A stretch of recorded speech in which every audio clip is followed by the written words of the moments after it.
Okay, I'm recording. Hey, Rowan. It's your dad. So, I think I may have said in the first one that I wanted to do this every day, but right now I'm just aiming for Monday, Wednesday, Friday. Because, hose it, that's my goal right now. So, it's Friday. Yesterday I had a major migraine, otherwise I'd have recorded something, I guess. So today I'm recording, and at this stage, Monday, Wednesday, Friday sounds like a good plan to me. Yes, I've mentioned before that your dad's kind of fucking weird, kid. Ta-da! So, oh, God. Work's just been kind of nuts for me recently. I have something in my teeth. Yeah. Work's just been kind of nuts for me recently. We have a giant order going out to Miller Coors in Texas. Tried to send it out yesterday. Didn't work out so great because the skid I had it on broke apart underneath. And then the front piece busted off. So that kind of fucking sucked. Busted off while I was trying to save as much of the crate as I could because that frickin' thing weighed 3,000 something pounds. So a ton and a half, a literal ton and a half crate. Yeah, that didn't work out so hot even with the fork extensions. But got it out the door today, thank God. Got that taken care of. Busted out like 5 other orders at the same time while I was waiting. Today was just nuts. Yesterday was finishing up crates and working on orders, and I slept a lot to the point where, I actually needed to wear my braces while sweeping because my hands could not handle it. There's a pun in there somewhere, and I'm not sure where. Oh. Fucking mustache. So, what all's really been going on? This and that. Bits and pieces, kiddo. Ooh, that's where my cheese poofs got to. I wondered about those. Anyway, you're going to become mine later. Yummy in my tummy. I'm sorry, I like my cheese puffs. Meh. Oh, Lord. Again, just like on the first day. Grandiose plans! As soon as I hit record, I ain't got jack. But you know what? I still want to at least talk to you to some degree. Monday, your mom goes in for the scan. So we're going to figure out if this changes from Hey Kiddo to Hey Rowan with the correct spelling. Because saving the file with a slash in it with AY, that's the whole reason why it's called Hey Kiddo for this series so far. And the playlist over on the channel is called Hey Kiddo.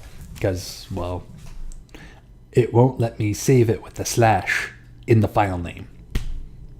And I don't want to jump to any conclusions. Because, well, fuck that noise. Doesn't matter either way. But we go in for the anatomy scan on Monday.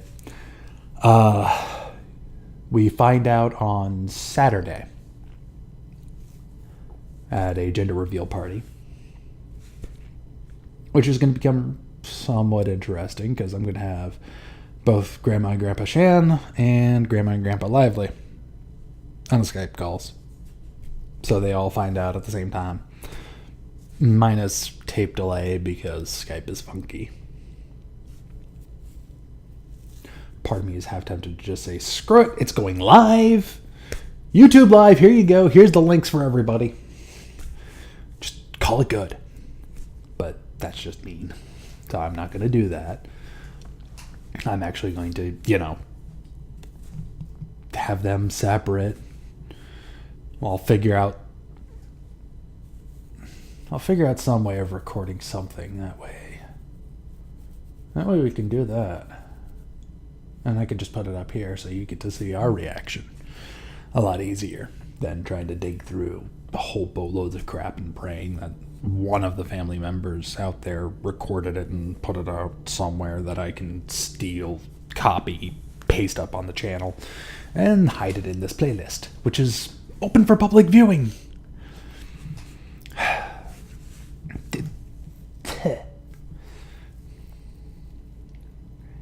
My mustache is driving me nuts to the point where I'm mostly tempted rather, to start cutting it.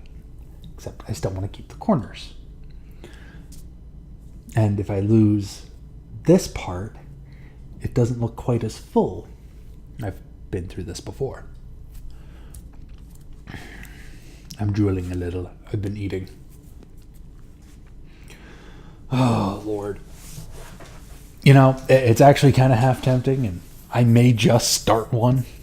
It's half tempting to go on my comic rant about censorship and... Oh, Lord. Because that is something I'm somewhat viciously passionate about. I mean, your mom and I have designs to turn you into a nerd anyway.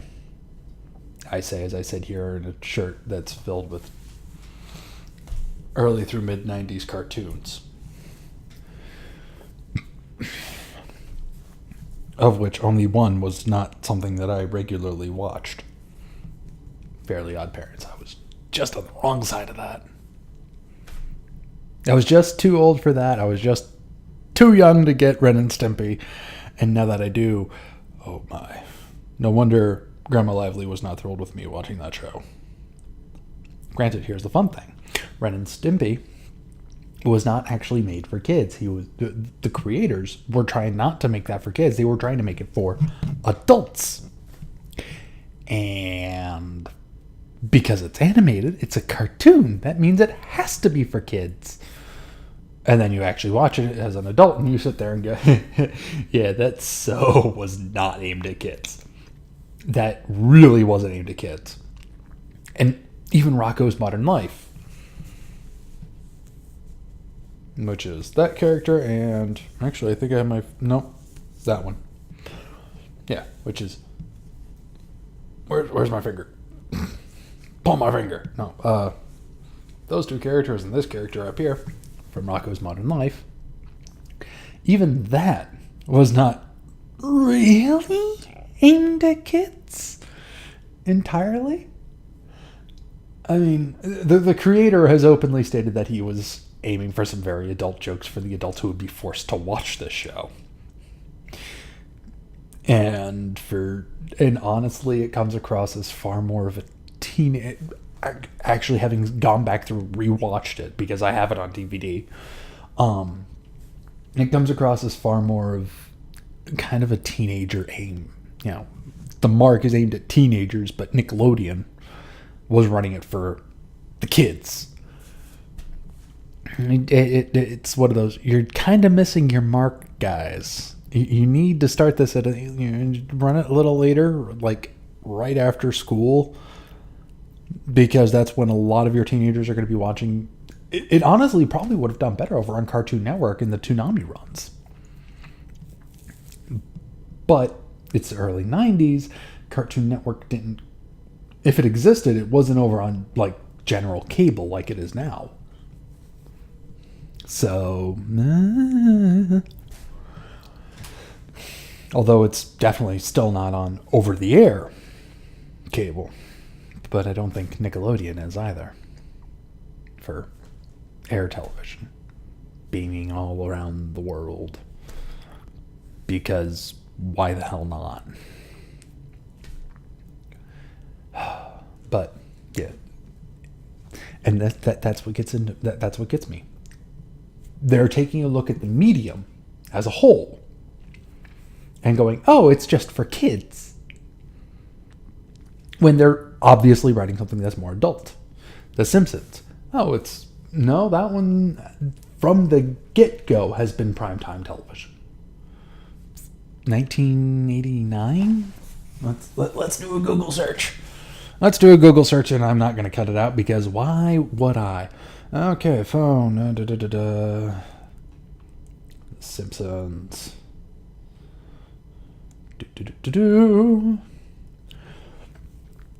29 seasons, but what year did it start? Not counting the Tracy Ullman Show skits. Because, no. Various composers, 600 and something episodes. List of episodes. Let's go to the list of episodes. It should pull up. Episodes. Episode 1.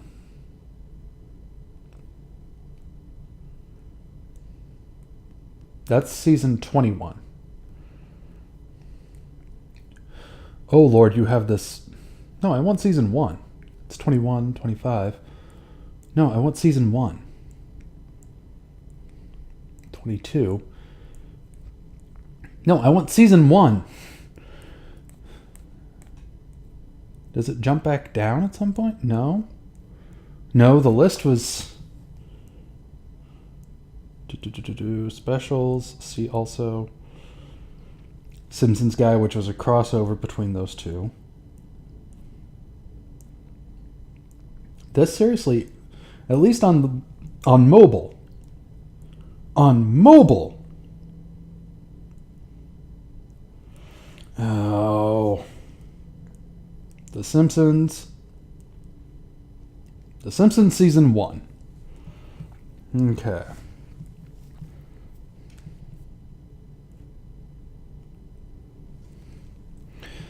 Okay. The Simpsons season 1 in Wikipedia. Here we go. Simpsons first season originally aired on Fox Network between December 17th, 1989. So, late 89 and May 13th, 1990. Hey, the season ended on my birthday. On my second birthday. See, I keep telling people I'm a year older than The Simpsons, and they don't fucking believe me. God. But yeah. Season 1. Episode 1. Simpsons roasting on an open fire.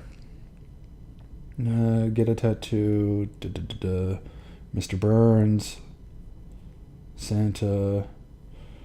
Oh! It's how we get Santa's Little Helper. Okay. I don't remember the tattoo, but I do remember Santa's Little Helper. Original air date, December 17th, 1989. Production code, U.S. viewers in millions, 26.7. So 26.7 million views estimated, because fuck you, Nielsen, in 1989, when Fox was still just a startup. But The Simpsons has always been primetime. Beavis and Butthead was MTV, and MTV ran it late at night because it was honestly, it was actually more of a college age show. I'd say adult, but it's not like primetime adult. It's crassly adult, or for the time.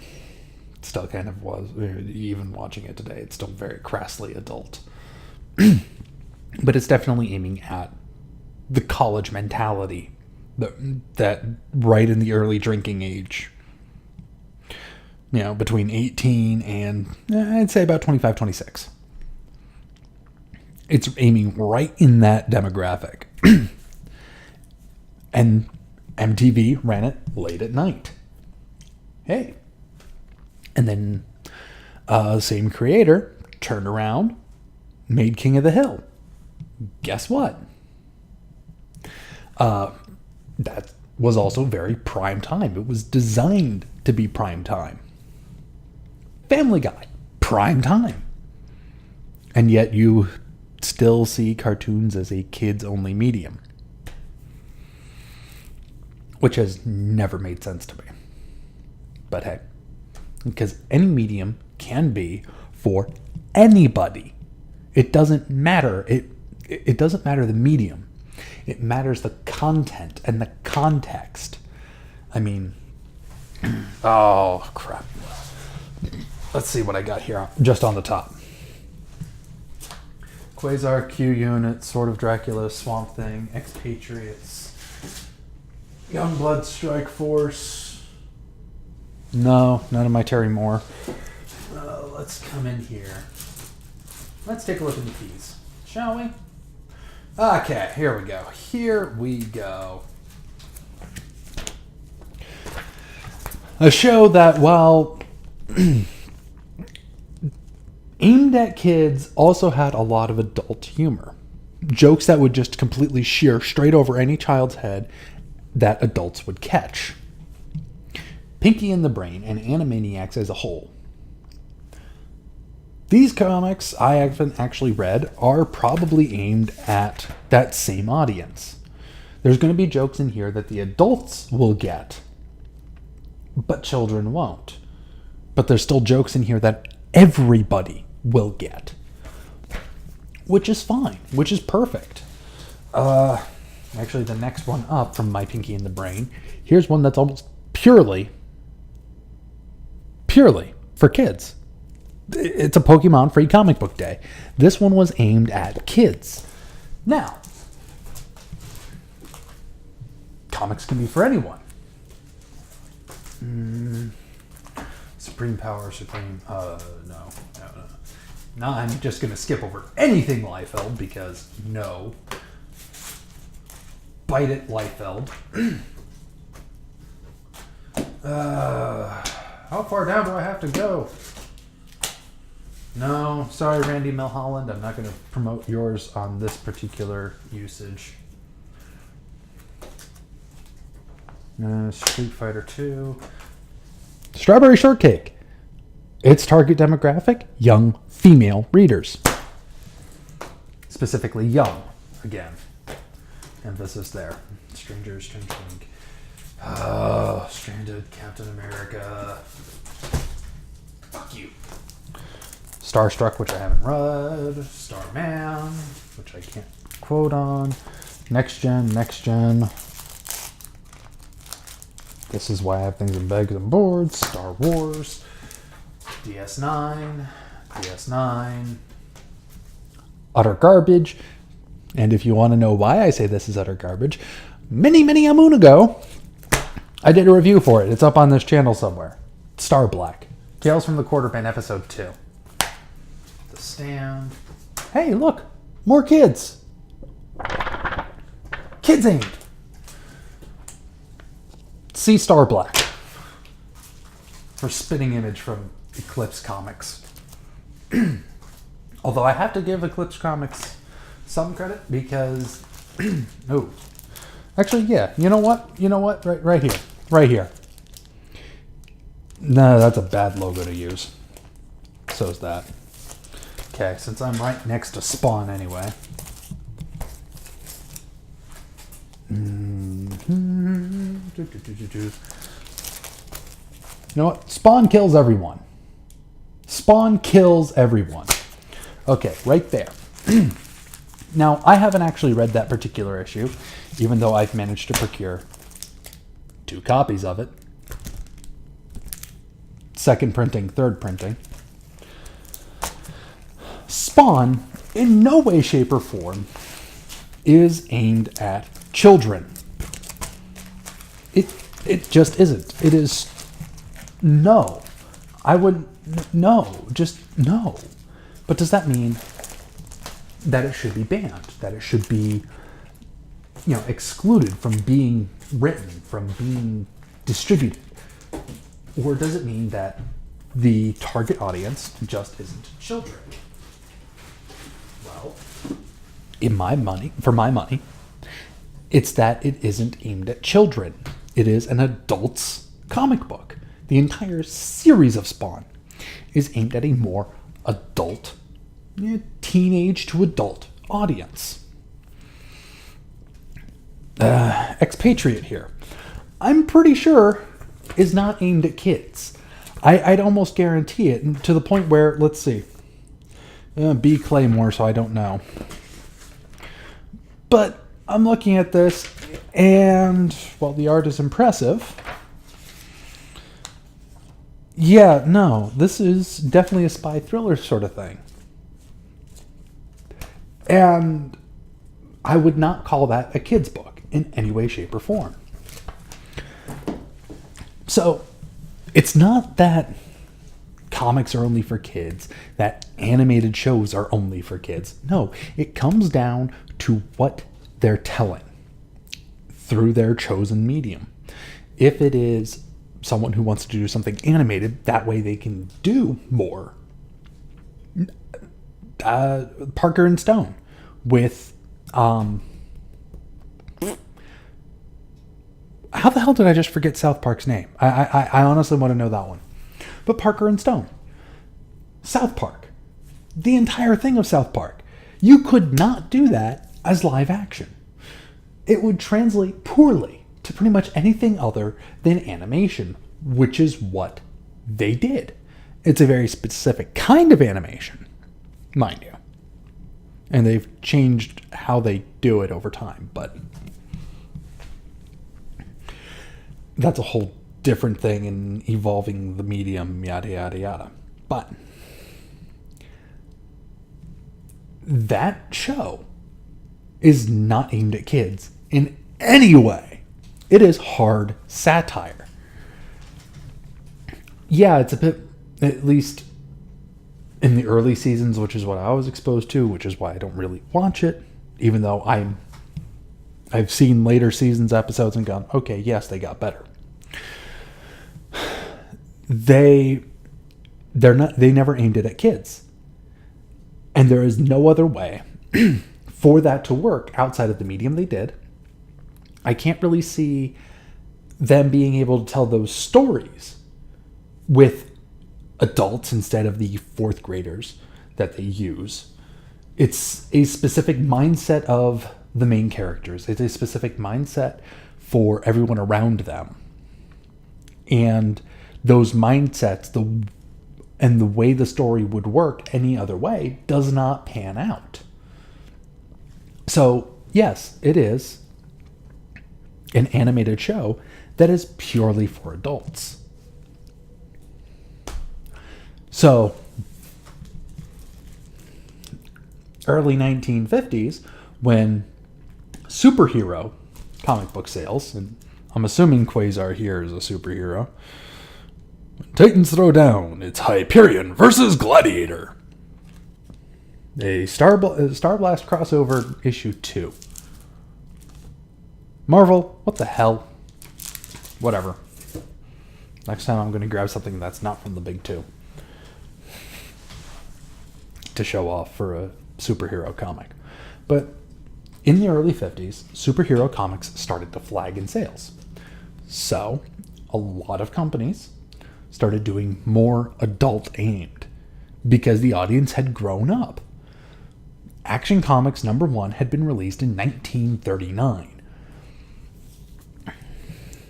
So, or is it 38? Whichever, one of those two. One was 1939 because a few months later you have Batman with Detective Comics 27. Detective Comics, therefore, being the older series. Ha. Anyway. DC printed Action Comics #1. Superman. The origin of Superman. The first appearance of Superman. And several other mainstay DC characters. Throughout the 40s, during World War II, when we needed those superheroes, they sold like mad. Even after the war ended, yes, it had evolved to being a very Superman-centric and comic. The sales started to flag a bit. So, DC, EC, and all of the other comic publishers, because Marvel did not exist then, regardless of what they like to claim. They're actually this weird amalgam of many other comic companies that have merged and joined, and Stan Lee is an evil genius. Through the 40s, superhero reigned supreme. At the end of the 40s, over a decade later, superhero sales were flagging. In this time, you have And throughout all of this, you have adults and children, male and female, reading comics. Because they were kind of all ages fun, regardless. Well, comic publishers saw a flag in sales. So what was happening was the kids were buying the superhero books, but this core audience that had caused the major early dawn of the golden age of superheroes, the golden age of comic books, they were aging out. They were just seeing comics as being kind of kids' fare. They were moving away from the format. It happens. People grow up. So what they did was all of these publishers started putting out more adult-themed books. Specifically, EC Comics was doing Tales from the Crypt, Vault of Horror, and I can never remember the third one. I can never remember their third horror book, because those are the ones that got them in trouble. But, not W.C. Fields, EC Comics. Horror lines.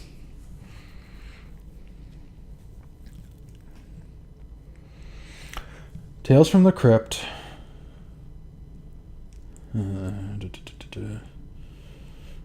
Success. Tales from the Crypt, Vault of Horror, Haunt of Fear. That's the third one, the Haunt. Those three lines were selling great for EC, not DC, not Delta Charlie, Echo Charlie. EC Comics. Those lines sold great. And a couple of other more adult-aimed, late-teen-aimed books were doing relatively okay as well. But the big thing that EC was putting out was Mad Magazine and those three horror lines, primarily Tales from the Crypt. I keep drifting that way. I should probably at some point set my mic up over here. But they were putting out, primarily the big seller was Tales from the Crypt. Awesome sauce. It is aimed at adults. It is aimed at people who have the understanding of this is just essentially, it's horror. It's aimed at people who like horror. Other comic companies saw how well Tales from the Crypt, Vault of Horror, and Haunt of Fear were doing and started putting out their own horror lines. DC Comics had their own horror line. What ended up becoming Marvel had its own horror line. They all put out horror lines. They were also putting out true crime stories for adults. They were aiming war stories for these adults, for people who had grown up during World War II. Not the ones who served, specifically. Maybe some of the ones who did serve, because they kind of wanted to see what they went through put forward. But they were putting out these horror comics. Horror, true crime, war stories, things like that. They were putting these out there for the people who had grown up reading comics, starting with Action One, starting with those with Detective Comics, with things like that. Hell, even Detective Comics had real detective shit in it. Why? Because that's what they did. It's DC, it's Detective Comics. You're going to put in crime stories. Yes, Batman. But even then, if you take a look at Batman, it is the early Batman stories, not DC 27.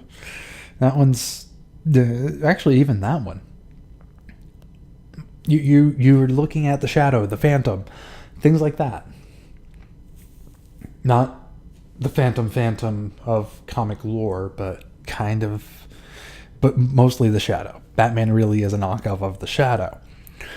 But these are somewhat popular noir, detective noir stories that were being serialized out on the radio. That was the big format at the time. If you weren't listening to the radio, you were reading something. Well, here, have a cheap little thing that you can read, enjoy, throw away. That's why they were so cheap at the time. And I'm holding a book here with a $2.95 price point. Good Lord. How the mighty have fallen. And hell, one of the things that I bought your mom, has a $4.99 price point. It's no longer something cheap that you throw away. It's something that you collect, you buy to keep. Although Alterna Comics, good on them.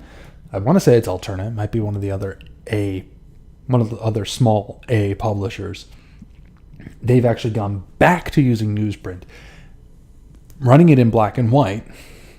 So it's on lower quality paper. It's in black and white. And that brings down the price point drastically. So, but you have, in the early 50s, you have this wave roll through. And it brings back in adult readers. At the same time, you have people noticing more these cases of juvenile delinquency. You have some crackpot write off a frickin' book about how comics are corrupting today's youth. If you want to know what that argument actually really looked like for anyone of roughly my era watching this, if you want to know what the comic book argument looked like, take a look at what people were saying about video games in the early 90s. It's the exact same argument. It is the exact same argument, only aimed at a different medium. Instead of it being comic books, it's video games in the early 90s. But these books that are only for kids,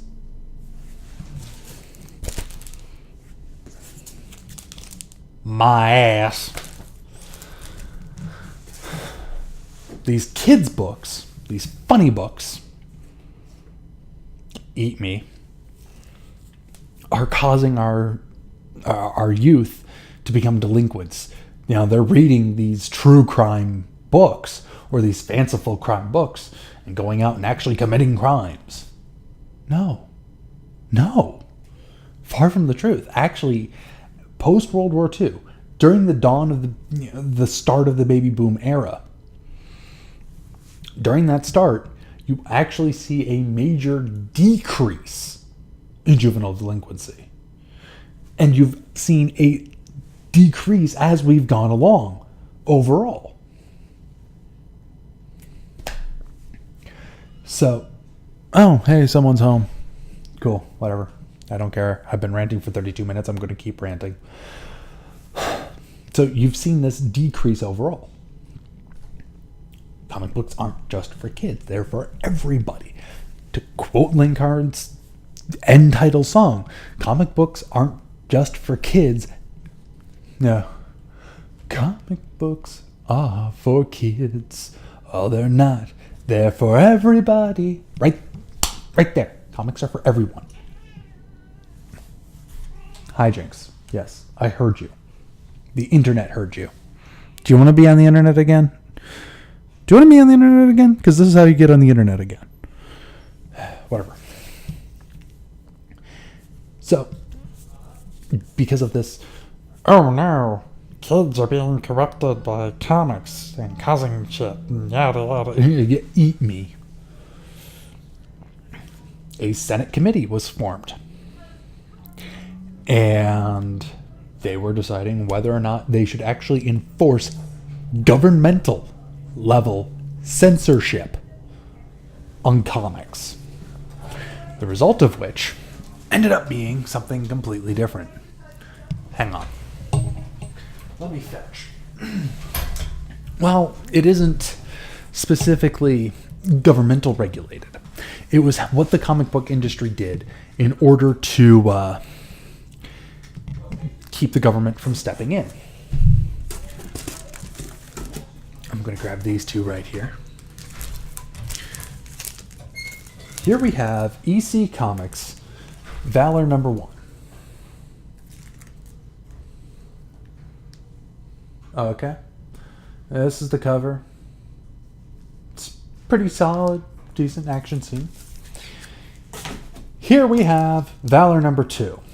And the big difference, aside from color change, it's still roughly the same format. We still have our little knight standing over here on the spine. We have some sort of action sequence happening here.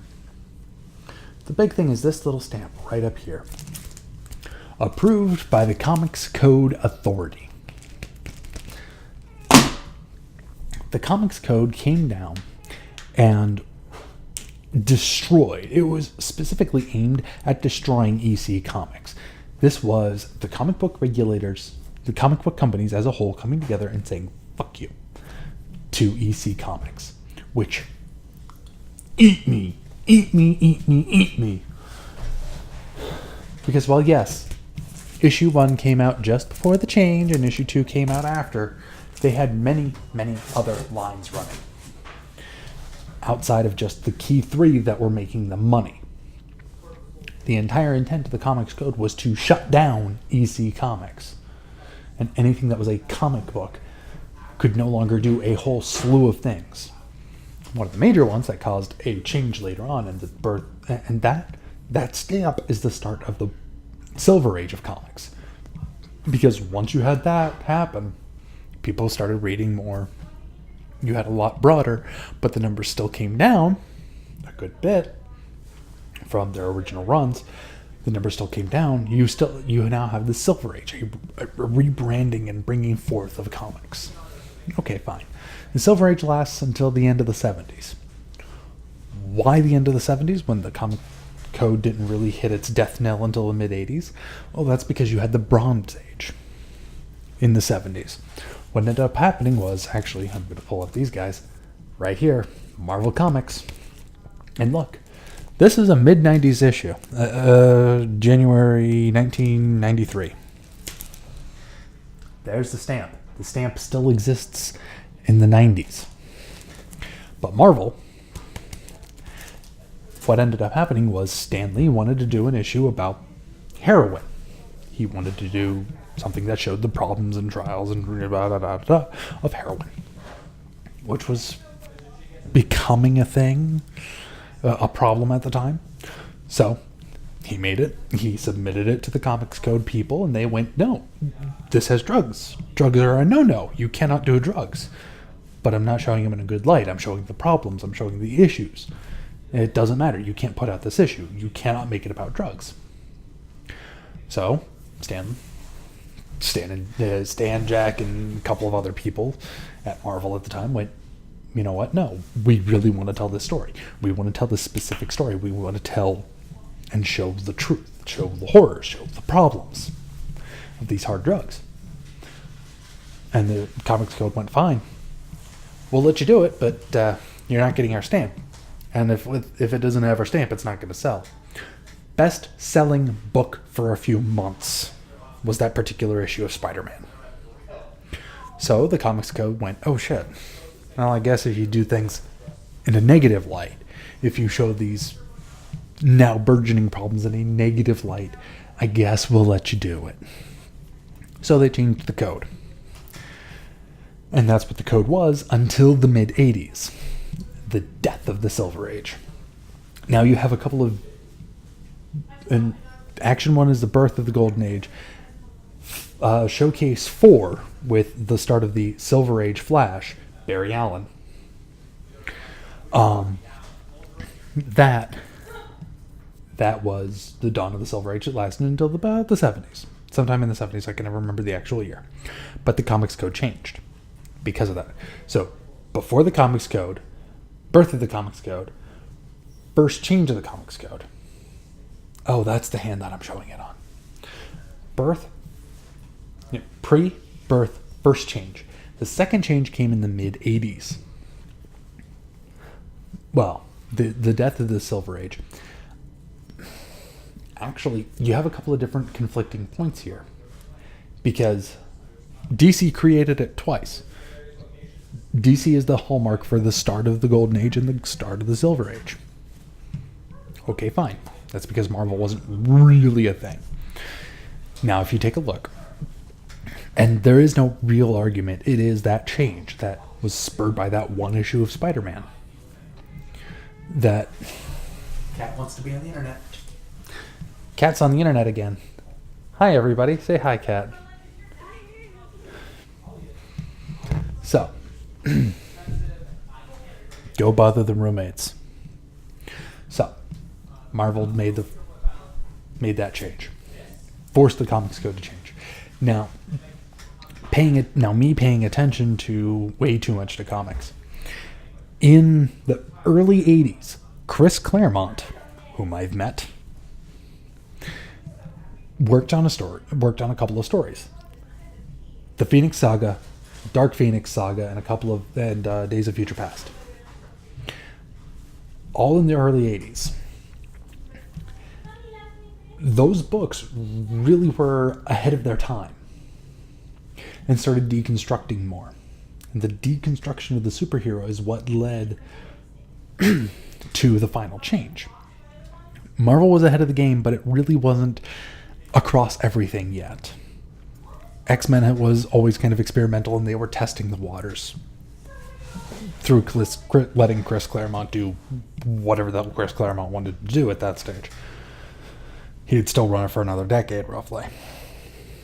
But the main point, the point of change, comes with Watchmen. Honestly, I see it as 3 books that really put the final nails in the coffin and changed comics. All 3 from DC. Watchmen, Batman: The Dark Knight Returns, not to be confused with the movie, and there is someone in a doorway behind me. Hi, Banshee. I thought you would want to say hi.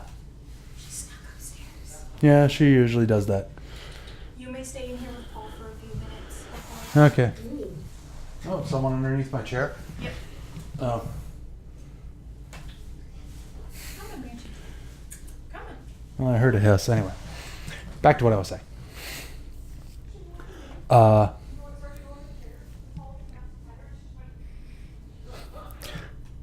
I can hear them over the headphones. I'm pretty sure I'm going to dim it down so that you don't hear them quite as well.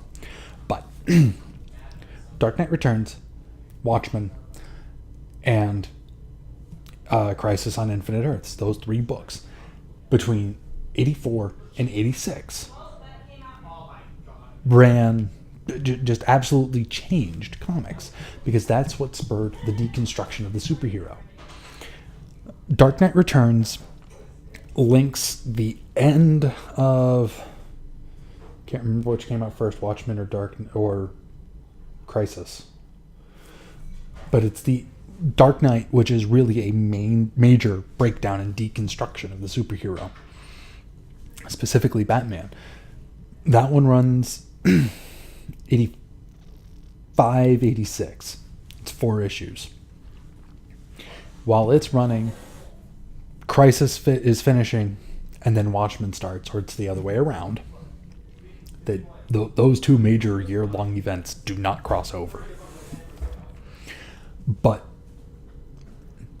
those 3 books changed comics, and from that point forward, everybody started doing a major deconstruction. That is the end of the Bronze Age of comics, and the start of the Dark Age.